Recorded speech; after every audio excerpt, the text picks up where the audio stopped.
अस्सलाम वालेकुम क्लास। तो आज हमारे पास टॉपिक है बेसिकली सॉर्टिंग। हमने हैशिंग और सर्चिंग के टॉपिक्स कंप्लीट कर लिए थे। तो आज हमें बेसिकली सॉर्टिंग स्टार्ट करना है, तो कुछ टाइम की कमी है, तो इस वजह से जल्दी से स्टार्ट कर लेते हैं। तो सबसे पहले तो सॉर्टिंग में व्हाट इज़ सॉर्टिंग, इस बारे में बात कर लेते हैं। और आज का है हमारा लेक्चर नंबर 10 और इसमें हम बेसिकली 3 सर्चिंग एल्गोरिथम डिस्कस करेंगे, जिसमें से बबल सॉर्ट एल्गोरिथम ऑलरेडी आप लोग फेमिलियर हैं। इसके अलावा दो और सॉर्टिंग एल्गोरिथम है, selection sort and insertion sort. हम इनको भी देखेंगे और कंपेयर करेंगे तीनों में कि कौन सा सॉर्टिंग एल्गोरिथम किसी दूसरे सॉर्टिंग एल्गोरिथम से बेहतर है। ठीक है, तो सॉर्टिंग क्या है? वही बात कि किस डेटा को किसी पर्टिकुलर फैशन में अरेंज करना। ठीक है, अब इसमें अगर से मेरे पास n एलिमेंट है तो n फैक्टोरियल पॉसिबल वेज हैं जिसमें डेटा को अरेंज किया जा सकता है, लेकिन वो सारे के सारे पैटर्न्स या पैटर्न्स ऑफ अरेंजमेंट मेरे लिए काम के नहीं हैं। यूजुअली मुझे 2 ही पैटर्न जो हैं उनसे सरोकार होता है, वही मेरे काम आते हैं। वो या तो है कि डेटा असेंडिंग ऑर्डर में अरेंज हो या तो फिर डेटा डिसेंडिंग ऑर्डर में अरेंज हो। तो हम सॉर्टिंग में बेसिकली यही करने वाले हैं, डेटा को असेंडिंग या फिर डिसेंडिंग ऑर्डर में अरेंज करने वाले। तो यहाँ पे कह रहे हैं, एक एग्जांपल दी हुई से अगर 7 एलिमेंट्स भी हैं तो 5042 वेज हैं उनको अपेयर करने के, यानी अलग-अलग रैंडम वेज में वो अपेयर हो सकते हैं। लेकिन 7 फैक्टोरियल यानी 5040 में से सिर्फ़ और सिर्फ़ 2 कॉम्बिनेशन ऐसे हैं जो हमारे काम के हैं, बाकी सारे हमारे लिए यूज़लेस हैं। तो हमारा फ़ोकस उन्हीं 2 पैटर्न्स पे होगा जो कि हैं असेंडिंग या डिसेंडिंग। तो इस कोर्स में बहुत सारे सॉर्टिंग एल्गोरिथम हम कवर करेंगे। ठीक है, तो जिनमें से आज हम 3 सॉर्टिंग एल्गोरिथम देखने वाले हैं, bubble sort, selection sort and insertion sort. और फिर नेक्स्ट लेक्चर में हम देखेंगे क्विक सॉर्ट एल्गोरिथम। और व्हीप सॉर्ट एल्गोरिथम काफ़ी आगे चल के नॉन लीनियर डेटा स्ट्रक्चर के टॉपिक में आएगा। ठीक है, तो चलिए टाइम वेस्ट किए बिना स्टार्ट कर लेते हैं। सिलेक्शन सॉर्ट की अगर बात कर लें, तो सिलेक्शन सॉर्ट एल्गोरिथम किस तरीके से काम करता है? ये इस तरीके से काम करता है कि अ, अपने एरे के अंदर फाइंड करता है सबसे पहले स्मॉलेस्ट एलिमेंट। ठीक है, और उस स्मॉलेस्ट एलिमेंट को इंटरचेंज कर देता है एरे की फर्स्ट लोकेशन से। ठीक है, एरे के अंदर फाइंड करता है स्मॉलेस्ट एलिमेंट और उसको इंटरचेंज कर देता है एरे की फर्स्ट लोकेशन से। देन यही पोजीशन फिर ये रिपीट करता है, फिर फाइंड करता है सेकंड स्मॉलेस्ट एलिमेंट और उसको इंटरचेंज कर देता है सेकंड पोजीशन या सेकंड एलिमेंट ऑफ एरे से। फिर थर्ड स्मॉलेस्ट एलिमेंट सर्च करता है और फिर उसको स्वैप कर देता है थर्ड के साथ, एंड सो ऑन इवेंचुअली। ये जो है, अगर से 5 एलिमेंट है तो 4 पासेस के अंदर डेटा को सॉर्ट कर देता है। ठीक है, यानी इन जनरल अगर आपके पास n एलिमेंट है तो हमेशा n-1 आइटरेशंस के बाद या पासेस के बाद आपका जो है डेटा सॉर्ट हो जाता है। तो यहाँ पे थोड़ी सी पिक्टोरियल रिप्रेजेंटेशन दी हुई है, जिससे हो सकता है बात इतनी समझ में ना आए। तो मेरे पास एक साइड में मौजूद है हमारे पास सिलेक्शन सॉर्ट की एनिमेशन, तो हम उसको देख लेते हैं। सपोज करते हैं कि हमारे पास ये डेटा सेट मौजूद है। ठीक है, इनिशियली डेटा मैंने सेट छोटा ही रखा है क्योंकि सॉर्टिंग के लिए हमारे लिए इतना डेटा सेट काफ़ी है। और एलिमेंट्स इसमें रैंडमली प्लेस हैं 57193। ठीक है, कोई पर्टिकुलर ऑर्डर नहीं है, मुझे इस डेटा को असेंडिंग ऑर्डर में अरेंज करना है। तो सिलेक्शन सॉर्ट कैसे काम करता है, तो आप लोग थोड़े अटेंटिव रहिएगा, क्योंकि स्टेप मिस हो जाएगा तो फिर बात समझ में नहीं आएगी। सबसे पहले ये सबसे पहले एलिमेंट को एज कहना चाहिए कि स्टार्टिंग पॉइंट लेता है और एरे के अंदर फिर आगे ऑनवर्ड इसके अलावा सारे एलिमेंट्स में ढूंढना शुरू करता है कि कोई एलिमेंट जो इससे छोटा हो। यानी इनिशियली इसने मान लिया कि 5 is the minimum element in the array. बिल्कुल वही एल्गोरिथम जो हमने पढ़ा था मैक्सिमम मिनिमम फाइंड करने के लिए, वही एल्गोरिथम इसका सब पार्ट है। तो अब इसने क्या करना है, मिनिमम एलिमेंट फाइंड करना है। तो इनिशियली एज्यूम कर रहा है कि भाई मिनिमम एलिमेंट जो है वो 5 है और उसकी लोकेशन है 0। फिर ये आगे बढ़ता है और चेक करता है नेक्स्ट एलिमेंट से कि क्या नेक्स्ट एलिमेंट इससे बड़ा है या छोटा है। तो ये चेक कर रहा है कि 7 लेस देन 5 है, क्या 7 लेस देन 5 है, यानी ये देखना चाह रहा है कि आगे आने वाला एलिमेंट इससे छोटा है या नहीं। तो इस वक्त तो 7 लेस देन 5 नहीं है, तो ये सिंपली क्या करेगा, मूव करके अगली आइटरेशन पे चला जाएगा। फिर यही प्रोसेस रिपीट करेगा सेकंड एलिमेंट के साथ और सेकंड एलिमेंट क्या है हमारे पास 1 है, चेक करेगा क्या 1 इज लेस देन 5 है। Yes 1 is less than 5। तो इस केस में मुझे अपने मिनिमम को अपडेट करने की ज़रूरत है, तो मैं अपने मिनिमम को यहाँ से कर लेता हूँ अपडेट। ठीक है, तो मिनिमम की वैल्यू मेरी अपडेट हो गई। सिर्फ मेरा मिनिमम अपडेट हो गया। अब मिनिमम अपडेट हुआ है तो लोकेशन भी मेरी अपडेट हो जाएगी। तो लोकेशन भी मेरी अपडेट होकर आ गई है 2, यानी लोकेशन में क्या है, इंडेक्सेस हैं। ठीक है, तो अब मेरे पास जो मिनिमम एलिमेंट है वो 1 है और वो कंपेयर होगा नेक्स्ट एलिमेंट से। तो नेक्स्ट एलिमेंट इस वक्त क्या है हमारे पास 9। तो कंपेयर हुआ कि 9 इज लेस देन 1। ठीक है, 9 मेरा एरे का करंट एलिमेंट है जहाँ पे मेरी लूप पॉइंट कर रही है, इंडेक्स पॉइंट कर रही है। और मिनिमम मेरे पास एक एक्स्ट्रा वेरिएबल है जिसके अंदर मैं चेक कर रहा हूँ कि 1 से अगर कोई मुझे छोटा नंबर मिलता है तो मैं उसे मिनिमम बना दूँ। तो 9 तो छोटा नहीं है, तो इसका मतलब है मैं नेक्स्ट आइटरेशन पे चला जाऊँगा और नेक्स्ट आइटरेशन पे मेरे पास 3 है, मैं 3 को चेक करता हूँ तो 3 भी मेरे पास जो है 1 से बड़ा है। तो यानी इस वक़्त मैंने पूरा एरे सर्च कर लिया और जो सबसे स्मॉलेस्ट एलिमेंट है यानी स्मॉलेस्ट एलिमेंट वो है 1। तो इसका मतलब ये है कि 1 वो एलिमेंट है जो डिज़र्व करता है कि वो एरे की लोकेशन नंबर 1 पे आए, यानी इंडेक्स नंबर 0 पे आ जाए। लोकेशन फर्स्ट लोकेशन पर आ जाए, जिसे हम इंडेक्स 0 भी कहते हैं। तो अब मेरे पास लोकेशन मौजूद है मिनिमम एलिमेंट की और मुझे इससे स्वैप करवाना है उस एलिमेंट से जहाँ से मैंने स्टार्ट लिया था। वो हाईलाइट हुआ हुआ है यहाँ पे 5 से मैंने स्टार्ट लिया था, तो मुझे इसकी स्वैपिंग करनी है 5 से। तो मैं सिंपली क्या करूँगा 1 और 5 को स्वैप कर दूँगा। 1 और 5 स्वैप हो गए, ठीक है? और मेरा इस तरीके से एक आइटरेशन या एक पाथ कंप्लीट हो गया और 1 अपनी प्लेस पर इस वक़्त आ चुका है। तो यानी सिंगल आइटरेशन चल चुकी है और एक एलिमेंट अपनी सही पोजीशन पर आ चुका है। आप देख सकते हैं 1 सबसे स्मॉलेस्ट नंबर है और वो सबसे कहना चाहिए कि फर्स्ट इंडेक्स पे मौजूद है, सबसे पहली इंडेक्स पे मौजूद है। फिर इसी तरह जब मैं सेकंड आइटरेशन रिपीट कर रहा हूँ तो अब मेरी लोकेशन 1 है, ठीक है? क्योंकि उससे पहले वाला एलिमेंट तो अपनी सही जगह पर आ चुका है। अब मैं 0 से स्टार्ट नहीं करूँगा बल्कि 1 से काउंटिंग स्टार्ट करूँगा। और अब मुझे सेकंड स्मॉलेस्ट नंबर ढूँढना है, जो कि आपको दिख भी रहा है 3 है। तो मैं चेक करूँगा आगे से, अभी मेरा मिनिमम 7 है, मैं 7 से कंपेयर कराऊँगा। 7 से खुद से कंपेयर कराने का कोई फ़ायदा नहीं है, तो मैं अगले एलिमेंट से कंपेयर कराऊँगा। तो मैंने कंपेयर किया कि 5 इज़ लेस देन 7। यस, ये बात बिल्कुल सही है, 5 इज़ लेस देन 7, तो मिनिमम को अपनी वैल्यू अपडेट करनी चाहिए और लोकेशन को भी अपनी वैल्यू अपडेट कर लेनी चाहिए। तो मिनिमम हो गया 5 और लोकेशन मेरी चेंज होकर हो गई 2, ठीक है? लोकेशन अपने आप को अपडेट कर लिया और वो आ गया सेकंड पोज़ीशन, सेकंड इंडेक्स। इसके बाद क्या हो रहा है, फिर से मैं कंपैरिज़न करूँगा वैसे ही 9 से, क्या 9 लेस देन 5 है? ठीक है, मैं ऊपर से पढ़ रहा हूँ 9 लेस देन 5, क्या 9 लेस देन 5 है? नहीं, तो मैं नेक्स्ट एलिमेंट पे चले जाऊँगा।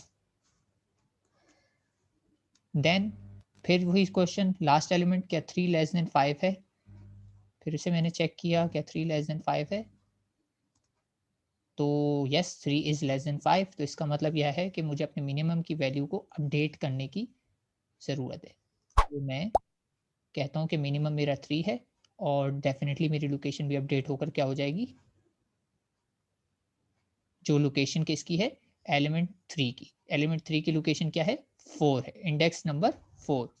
देखिए ध्यान रखिए कि मेरा मिनिमम एलिमेंट 3 है लेकिन उसकी इंडेक्स क्या है, 4 है। तो मेरी लोकेशन अपडेट हो गई 4 और सारा एरे मैंने ट्रैवर्स भी कर लिया है, तो इसका मतलब अब टाइम है स्वैपिंग का। जब मैं पूरा एरे चेक कर लेता हूँ तो उसके बाद मैं क्या करता हूँ, स्वैप करता हूँ। तो फिर यहाँ पे मैंने स्वैपिंग की, तो स्वैपिंग किसके दरमियान होगी, एलिमेंट एट लोकेशन 4 यानी 3 और 7 को इंटरचेंज करना है। तो मैंने सिंपली इनको कर दिया इंटरचेंज, ठीक है? और इस तरीके से मेरी सेकंड आइटरेशन कंप्लीट हो गई और 2 एलिमेंट एरे के अपनी सही प्लेस पर आ चुके, ठीक? फिर इसी तरह मैं जब तीसरा पार्ट शुरू करूँगा, तो मेरी अब लोकेशन क्या होगी? अब मेरी लोकेशन होगी 2। मैं 1 से स्टार्ट नहीं करूँगा क्योंकि वो दोनों एलिमेंट्स तो सॉर्ट हो चुके हैं, 0 और 1 पे मुझे जाना ही नहीं है, मैं राइट साइड पे मूव कर रहा हूँ। अगर लोकेशन 2 है तो मिनिमम एलिमेंट मेरा होगा इस केस में 5। फिर से मैं चेक करूँगा 5 को अपने अगले एलिमेंट से कि 9 इज़ लेस देन 5, नो, तो मैं एक इटरेशन आगे बढ़ जाऊँगा। फिर मैं चेक करूँगा कि 7 इज़ लेस देन 5, आंसर मिलेगा नो, तो फिर से मैं क्या करता हूँ, लोकेशन भी मेरी 2 है और जिस एलिमेंट से मुझे स्वैप करना है वो भी 2 है। तो सेम ही लोकेशन की बात हो रही है, तो इस जगह कोई स्वैपिंग सेंस नहीं रखती, तो स्वैपिंग का ऑपरेशन परफॉर्म नहीं होगा क्योंकि ये दोनों एलिमेंट एक ही जगह को पॉइंट कर रहे हैं, तो ये आपकी स्वैपिंग नहीं होगी। तो ये एलिमेंट ऑलरेडी अपनी प्लेस पर है, थर्ड इटरेशन में हमें कोई ज़्यादा काम नहीं करना पड़ा। देन आता है हमारे पास फोर्थ पास, यानी फोर्थ आइटरेशन। तो फोर्थ आइटरेशन में मेरी जो है लोकेशन है 3 से स्टार्ट करूँगा और टूवर्ड्स राइट जाऊँगा, और 3 से स्टार्ट कर रहा हूँ तो मिनिमम मेरे पास जो है इंडेक्स नंबर 3 पे एलिमेंट 9 है। मैंने चेक किया कि 7 इज़ लेस देन 9 है, यस 7 इज़ लेस देन 9। तो चूंकि 7 लेस देन 9 है तो इसका मतलब है मिनिमम को अपनी वैल्यू अपडेट करने की ज़रूरत है और लोकेशन को भी अपनी वैल्यू अपडेट करने की ज़रूरत है, और लोकेशन मेरी 3 से चेंज होकर क्या हो जाएगी, 4 हो जाएगी। ठीक है, तो मेरी लोकेशन हो गई है 4, और एरे चूंकि मैं सारा ट्रेवर्स कर चुका हूँ तो अब होगी स्वैपिंग, और स्वैपिंग किसके दरमियान होनी है, जो कि एलिमेंट थर्ड इंडेक्स पे यानी 9 और 9 की उस एलिमेंट से होनी है जो लोकेशन या इंडेक्स नंबर 4 पर है। तो ये दोनों अलग अलग एलिमेंट हैं, स्वैपिंग होनी चाहिए, तो ये स्वैपिंग हो गई। और स्वैपिंग होने के बाद जाहिर सी बात है कि इस केस में 7 अपनी प्लेस पर आ गया, और 7 अपनी प्लेस पर आ गया है तो डेफिनेटली एरे में से 4 एलिमेंट अगर अरेंज हो जाएंगे तो ऑब्वियस सी बात है कि पांचवा एलिमेंट भी अरेंज हो चुका है। 5 में से अगर 4 को मैं सही पोजीशन पे ले आता हूँ तो ऑटोमेटिकली फिफ्थ एलिमेंट अपनी सही प्लेस पर मौजूद है। तो इस तरीके से मेरा कंप्लीटली जो एरे है सॉर्ट हो गया, हेंस मैं कह सकता हूँ कि मेरा एरे सॉर्ट हो गया। तो 5 एलिमेंट थे तो इसने 4 आइटरेशन ली उसको सॉर्ट करने के लिए। इसी तरह जब आपके पास 10 एलिमेंट होंगे तो आइटरेशन लगेंगी 9, 100 एलिमेंट होंगे तो आइटरेशन लगेंगी 99 एंड सो ऑन। हमेशा एक कम आती है पासेस या नंबर ऑफ आइटरेशन। ठीक है, तो उम्मीद करता हूँ आपको ये समझ में आ गया होगा, और अगर नहीं समझ में आया है तो ये लेक्चर रिकॉर्ड हो रहा है, तो आप इसकी रिकॉर्डिंग देख के स्टेप बाय स्टेप इसको फॉलो कर सकते हैं और सिलेक्शन सॉर्ट को समझ सकते हैं। ठीक, बाकी यहाँ पे भी यही बताया हुआ था सिलेक्शन सॉर्ट कैसे काम करता है, हमने डिटेल में देख लिया है, तो इस पे हम इतना टाइम सर्व नहीं करते, वही ऑपरेशन जो मैंने आपको करके बताएं वही है। एल्गोरिथम पे अगर थोड़ी सी नज़र डालें तो एल्गोरिथम पे मैं हाईलाइट करा देता हूँ कि क्या हो रहा था। तो एल्गोरिथम में अगर आप देखें, ये रही वो जगह जहाँ पे मैं मिनिमम और लोकेशन को सेट कर देता हूँ, और ये रही इंटरनल लूप। ठीक है, और इंटरनल लूप क्या कर रही है, सिंपली ये चेक करती है यहाँ से लेकर यहाँ तक कि मेरा मिनिमम एलिमेंट कौन सा है। तो जब ये मिनिमम एलिमेंट डिसाइड कर लेती है तो लोकेशन अपडेट हो जाती है उसकी, और ये चेक करती है कि लोकेशन और आई अगर सेम नहीं है, यानी ये जो आई मैंने इनिशियली सेट किया था ये आई और लोकेशन बराबर थे। अगर लोकेशन और आई डिफरेंट है, इसका मतलब है कि जो मैंने इनिशियली सेलेक्ट किया था एलिमेंट वो नहीं है बल्कि दूसरा आ चुका है, तो स्वैपिंग बनती है। तो उस केस में मैं स्वैपिंग कर दूंगा, और स्वैप के स्टेप से आप अच्छे से फेमिलियर हैं कैसे होता है, तो स्वैप हो जाए।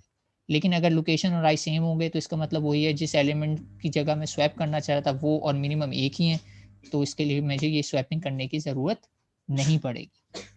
और ये सिंपली मेरी आउटर लूप है और ये इनर लूप है। तो अब आप लोगों से सवाल है, इसमें 2 लूप्स लगी हुई हैं। एक ये आउटर लूप लगी हुई है 1 पर, जो चल रही है स्टेप नंबर 6 तक, यानी यहाँ तक, और एक लूप लगी हुई है स्टेप नंबर 4 पे, और 4 से चल रही है 5। तो ये नेस्टेड लूप हो गई। तो इसकी बिग ओ नोटेशन कौन बताएगा मुझे क्या आएगी? जी माज, इसकी बिग ओ नोटेशन क्या आएगी?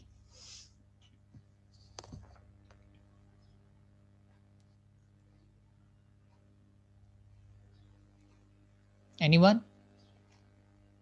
What will be the big O notation of this algorithm? आप डायरेक्टली देख के बता सकते हैं, इसमें नेस्टेड लूप लगी हुई है।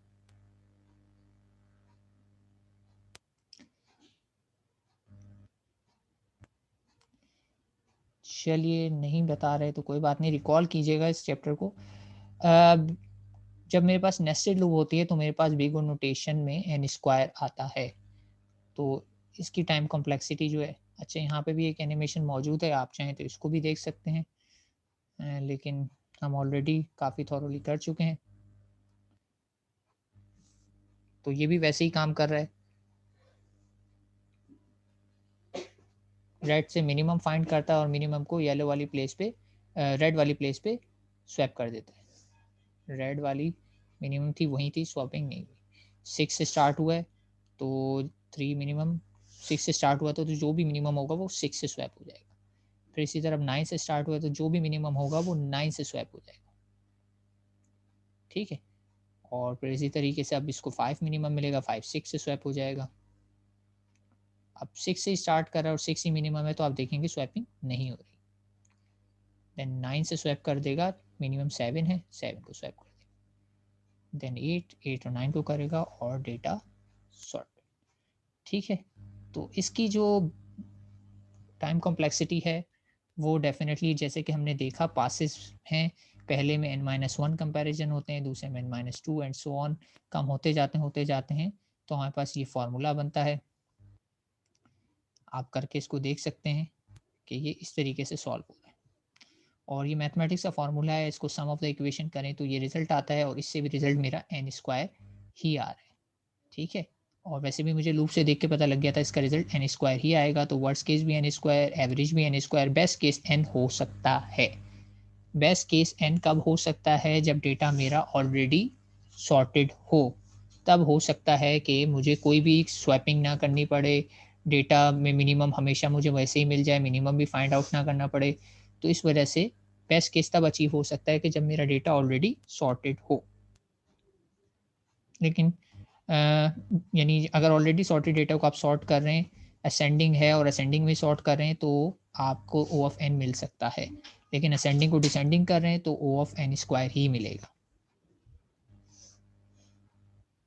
ठीक है जी, ये हो गया सिलेक्शन सॉर्ट हमारे पास। सिलेक्शन सॉर्ट के बाद अगर बात की जाए तो हमारे पास आता है इंसर्शन सॉर्ट। इंसर्शन सॉर्ट थोड़ा सा डिफरेंट तरीके से काम करता है, और इसकी अगर आप एग्जांपल वगैरह देखें इंटरनेट पे तो ये बताते हैं बिल्कुल वैसे ही काम करता है, जैसे से आप कार्ड गेम अगर खेल रहे हैं तो कार्ड को आप जिस तरीके से सॉर्ट करते हैं, आप कार्ड को पिक करते जाते हैं और छोटे वालों को निकाल निकाल के पहले प्लेस करते जाते हैं और बाकी सारे कार्ड को मूव करते जाते हैं टूवर्ड्स राइट।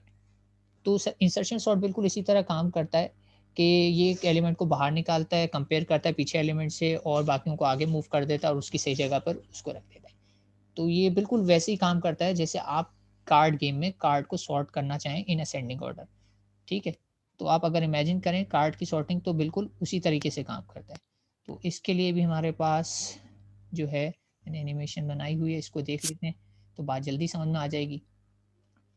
तो इनिशियली मेरे पास वही डेटा है, लेकिन अब इसमें मैं इंसर्शन सॉर्ट अप्लाई करने वाला हूँ। तो इंसर्शन सॉर्ट जैसे कि मैंने बताया कि ये बीच में से कार्ड निकालता है और फिर चेक करना शुरू करता है कि उससे पहले वाले कार्ड उससे बड़े हैं या छोटे। तो इंसर्शन सॉर्ट की खास बात ये है कि ये हमेशा सेकंड एलिमेंट से स्टार्ट होता है। ठीक है, फर्स्ट से स्टार्ट नहीं होता, क्योंकि ये अपने से लेफ्ट साइड वालों से कंपेयर करवा रहा होता है कि उससे बड़ा है या छोटा है।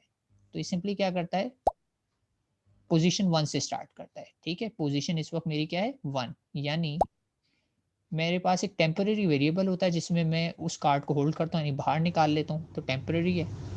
ठीक है, और टेम्परेरी में मैं पोजीशन इस वक्त जहाँ पर है वहाँ से डेटा निकाल लूँगा। तो डेटा मैंने निकाला और यहाँ पे डाल दिया। अब बीच में एक स्लॉट खाली हो गया। अब मैं क्या करता हूँ कि अपने जो है कार्ड को, ये या इस केस में कहा जाए टेम्प को, कंपेयर करता हूँ लेफ्ट साइड के एलिमेंट से। अगर ये लेफ्ट साइड के एलिमेंट से छोटा है तो इसको मैं लेफ्ट साइड पे कहीं इंसर्ट कर दूंगा, लेकिन अगर बड़ा है तो मैं लेफ्ट पे फर्दर चेक नहीं करूंगा, क्योंकि मैं ये अज्यूम कर रहा हूँ कि लेफ्ट साइड के सारे एलिमेंट सॉर्टेड। तो क्या होगा, मैं लेफ्ट पे जाऊंगा, एक ही एलिमेंट फिलहाल मौजूद है, चेक करूंगा कि 5 इज ग्रेटर देन 7। ठीक है, इधर मैं ग्रेटर चेक कर रहा हूँ, ऊपर से अगर पढ़ें तो 5 इज ग्रेटर देन 7 कैसा है, 5 ग्रेटर देन 7 है।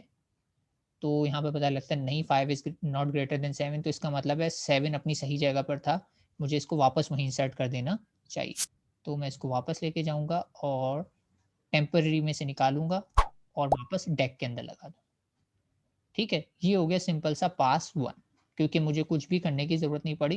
डेटा टोटली रैंडम था, किसी और फैशन में होता तो कुछ और स्टेप्स होते, किसी और फैशन में होगा तो फिर स्टेप्स चेंज होते। ठीक है? तो पास 1 कंप्लीट। पास 2 में अब मैं इसके बाद वाले एलिमेंट पे जाऊँगा। यानी अब मैं पोज़ीशन नंबर 2 से स्टार्ट करूँगा। तो पोज़ीशन नंबर 2 क्या है मेरे पास? ये है। तो यहाँ से मैं 1 को निकाल लेता हूँ, ये स्लॉट खाली हो गया। अब मुझे चेक करना है कि लेफ्ट साइड पे जो भी डेटा एलिमेंट है वो 1 से बड़े हैं या छोटे हैं। तो मैं चेक करना स्टार्ट करता हूँ। तो चेक हुआ जी, क्या 7 ग्रेटर देन 1 है? येस, 7 ग्रेटर देन 1 है। तो इसका मतलब है 7 डिज़र्व नहीं करता कि वो 1 की लेफ्ट साइड पे है, उसको तो राइट पे मूव हो जाना चाहिए। तो मैं क्या करूँगा, 7 को सिंपली राइट पे मूव कर दूँगा, जो मेरे पास स्लॉट खाली हुआ था वहाँ पे मैंने 7 को मूव कर दिया। फिर मैं फिर से टुवर्ड्स लेफ्ट चलूँगा और मज़ीद चेक करूँगा कि और मेरे पास डेटा मौजूद है टुवर्ड्स लेफ्ट। तो ये मैं डेटा ये मूव तब तक करता रहूँगा जब तक कि मैं टुवर्ड्स लेफ्ट यानी बिल्कुल फर्स्ट इंडेक्स पे ना पहुँच जाऊँ, यानी मेरा एरे लेफ्ट साइड पे ख़त्म ना हो जाए। 5 से चेक करूँगा, 5 से चेक किया तो पता चलता है 5 भी ग्रेटर देन 1 है, तो 5 को भी मुझे उसूलन तो आगे मूव कर देना चाहिए। तो 5 को मैंने आगे मूव कर दिया। और चूँकि अब एरे की टुवर्ड्स लेफ्ट में पहुँच चुका हूँ, मोस्ट लेफ्ट पे पहुँच चुका हूँ, तो इसका मतलब है 1 की जगह यही बनती है, मुझे सिंपली 1 को यहाँ पर प्लेस कर देना चाहिए। ठीक है? तो 1 को मैंने यहाँ प्लेस कर दिया, 5 और 7 टुवर्ड्स राइट शिफ्ट हो गए, बिल्कुल वैसे ही जैसे मैं कार्ड्स में कर रहा हूँ। तो ये मेरा पास 2 भी एंड हो गया। देन आता है मेरे पास पास 3। अब पास 3 है तो डेफ़िनिटली अब मैं पोज़ीशन आगे वाली से निकालूँगा, यानी पोज़ीशन नंबर 3 से कार्ड निकालूँगा और उस केस में मैंने क्या निकाल लिया, 9। ठीक है? तो इस केस में मैं क्या निकालूँगा, 9 कार्ड से निकालूँगा, 9 का स्लॉट एम्प्टी हो गया। टुवर्ड्स लेफ्ट जाके चेक करूँगा, क्या 7 ग्रेटर देन 9 है? नहीं, ऐसा नहीं है। 7 छोटा है, तो और मुझे पता है मैं आगे चेक करने की ज़रूरत नहीं, क्योंकि 7 ने ये 5 से ऑलरेडी चेक किया होगा और 5 ने ऑलरेडी 1 से चेक किया होगा, छोटे होंगे।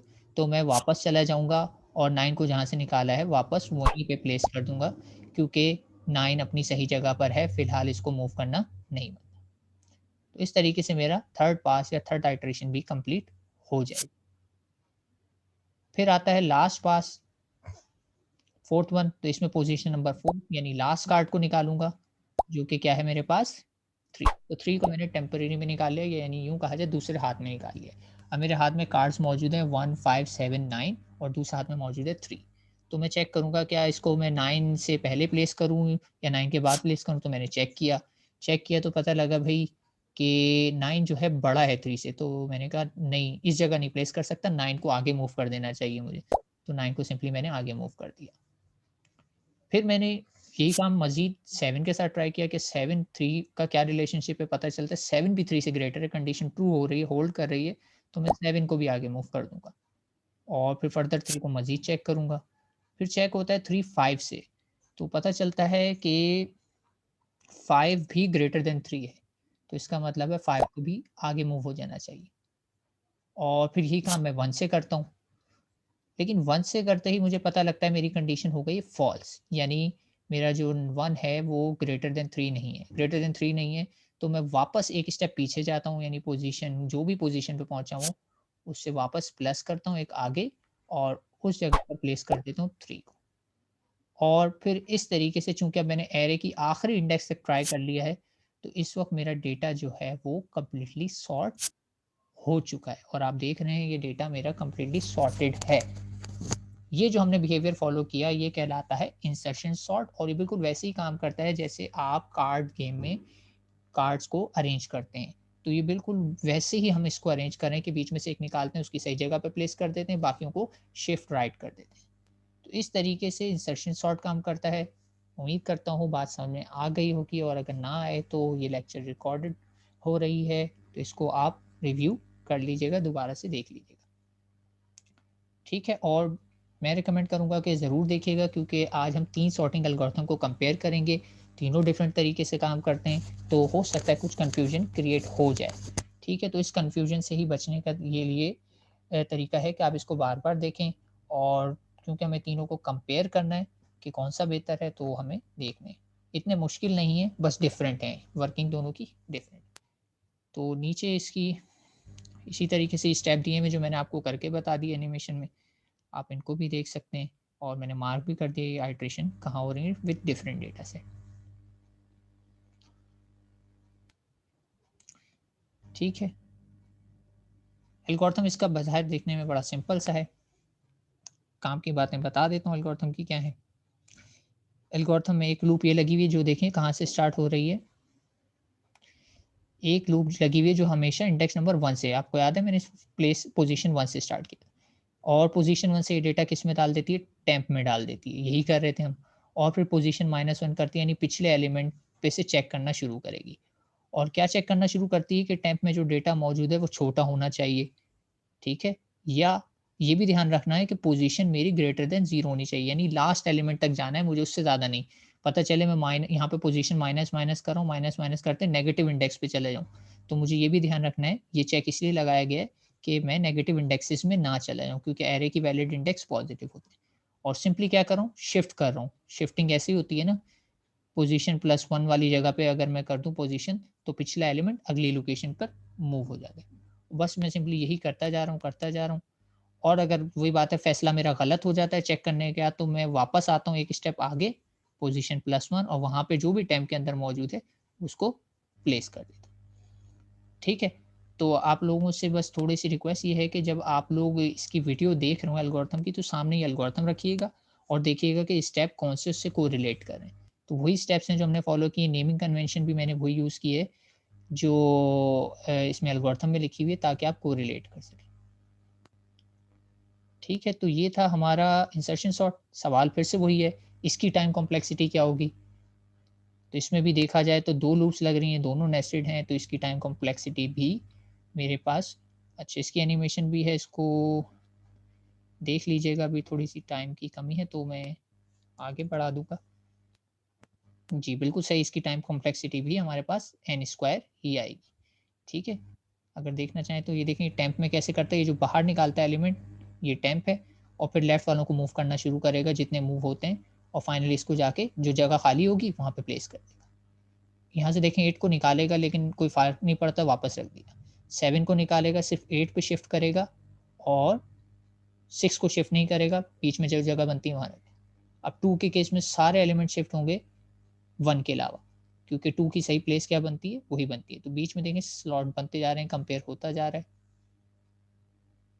और ये इवेंचुअली सही प्लेस पे रहेगी।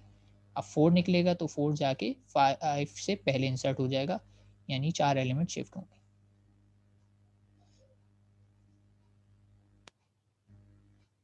And that's it, data sort. Time complexity इसकी भी आप देख सकते हैं, वही है n स्क्वायर और n। The best case occur when the array is sorted in sorted order and the outer for loop will iterate for n-1।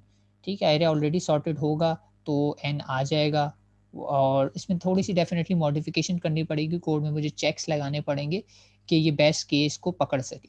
ठीक है, तो उन मॉडिफिकेशन की बात को अगर लैब में हुआ तो कर लेंगे, वरना अभी मैं नहीं कर रहा। यहाँ पे बिल्कुल जेनरिक एल्गोरिथम लिखे हुए हैं, लेकिन इसमें थोड़ी बहुत ट्विकिंग होती है, तब जाके ये बेस्ट केस रिजल्ट जनरेट करते हैं।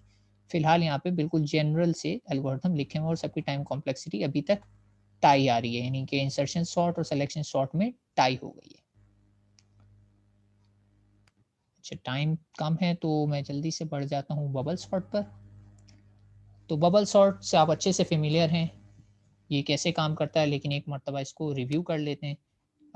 रिव्यू करें तो बबल सॉर्ट ये है, ये कैसे काम करता है, हर 2 एलिमेंट को, एडजेसेंट एलिमेंट को कंपेयर कराता है, और अगर आगे वाला एलिमेंट बड़ा है, पीछे वाला छोटा है, तो उन दोनों को स्वैप कर देता है। तो इसको देखें तो 7 और 5 को कंपेयर करवाया, 7 बड़ा है, 5 छोटा है, चेंज।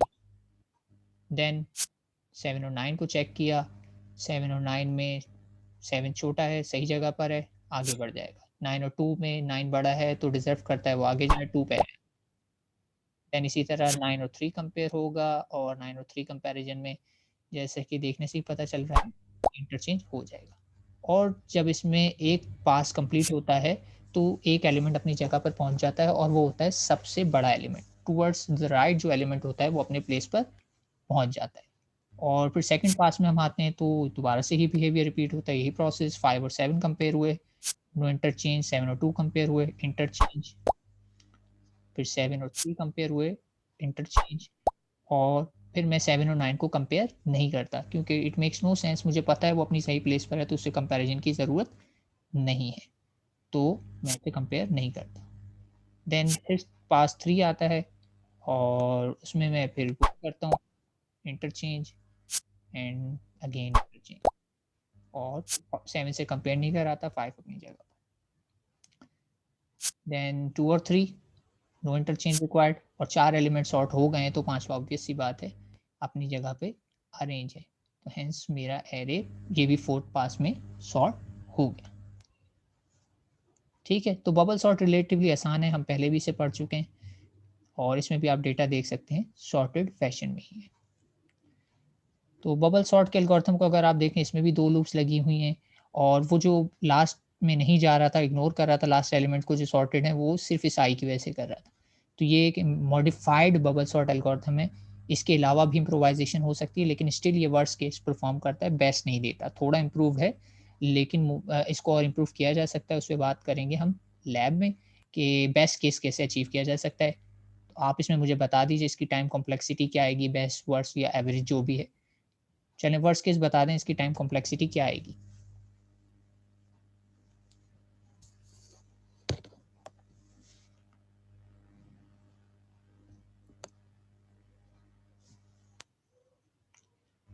चलिए मैं ही बता देता हूँ, इसकी टाइम कॉम्प्लेक्सिटी भी हमारे पास आएगी एन स्क्वायर। अच्छा, ये सॉर्टिंग में ऑलरेडी दिखा चुका हूँ तो इसको स्किप कर देता हूँ। इसकी भी कॉम्प्लेक्सिटी आएगी मेरे पास n square, worst case n square है, बिल्कुल वही रीज़न है कि इसमें 2 नेस्टेड लूप लगी हुई हैं, तो आप इसको चलाएंगे तो इसमें एन स्क्वायर बनेगा। एवरेज केस भी एन स्क्वायर है, और बेस्ट केस में वही है कि डेटा अगर ऑलरेडी सॉर्टेड है तो ये मुझे एन स्क्वायर एन रिजल्ट देगा, ओ ऑफ एन रिजल्ट दे देगा। अदरवाइज हमने ये कंक्लूजन ड्राइव किया कि अभी हमने ये जो तीनों एल्गोरिथम पढ़े, bubble sort, insertion sort and selection sort, तीनों की टाइम कॉम्प्लेक्सिटी सेम आ रही है, यानी तीनों के दरमियान टाई है। तो मैं परफॉर्मेंस की बेसिस पे डिसाइड नहीं कर पा रहा कि मैं कौन से एल्गोरिथम को पिक करूं। तो आज के लेक्चर सिर्फ इसी बात पे था कि 3 एल्गोरिथम ऐसे पढ़ाए जाएं कि जिनमें तीनों की टाइम कॉम्प्लेक्सिटी सेम है। तो अब बात सिर्फ रह जाती है कि मैं कौन सा फॉलो करूं, चूंकि तीनों में टाई है। तो इट्स अप टू यू, जो आपको सूटेबल लग रहा है। कुछ लोगों को हो सकता है बबल सॉर्ट समझना आसान लग रहा हो तो बबल सॉर्ट फॉलो कर लें, कुछ को हो सकता है इंसर्शन सॉर्ट ज़्यादा आसान लगे वो इंसर्शन सॉर्ट भी कर सकते हैं, कुछ को हो सकता है सिलेक्शन आसान लगे तो वो सिलेक्शन अप्लाई कर सकते हैं, क्योंकि तीनों में परफॉर्मेंस वाइज तो टाई हो गई है। तो इनमें से कोई भी बेस्ट नहीं है, तीनों इक्वल हैं एट बिग ओ लेवल। ठीक है, और अगर आप डिटेल एनालिसिस करें तो हो सकता है हमारे सामने कोई विनर आ जाए, लेकिन फिलहाल तीनों इक्वेलेंट हैं, तो तीनों में से कोई भी प्रेफर किए जा सकते हैं। ठीक है, मैंने बताया ना कि अगर कोई रिस्ट्रिक्शन नहीं है तो इट्स योर चॉइस, आप कौन सा फॉलो करना है। लेकिन हाँ, अगर एग्जाम में मैं रिस्ट्रिक्शन लगा देता हूँ कि बबल से ही सॉर्ट करना है तो फिर बबल से ही सॉर्ट करना है, सिलेक्शन से कहता हूँ तो सिलेक्शन से ही करना है। अगर नहीं लगाता तो इट्स अप टू यू, आप कोई सा भी एल्गोरिथम फॉलो कर सकते हैं। ठीक है, तो आज के लेक्चर में हमारे पास इतना ही था। तो सॉर्टिंग का एक और एल्गोरिथम हमारे पास बाकी है, और उन तीनों एल्गोरिथम से डिफरेंट है, या यूँ कहा जाए बेहतर है। तो थोड़ा सा डिफरेंट है, डिफ़िकल्ट भी कह सकते हैं, तो इसको हम देखेंगे नेक्स्ट लेक्चर में। तो आज के लेक्चर से अगर किसी को कोई क्यूरी हो या कन्फ्यूजन हो तो पूछ सकता है, वरना फिर लेक्चर को कंक्लूड करते हैं।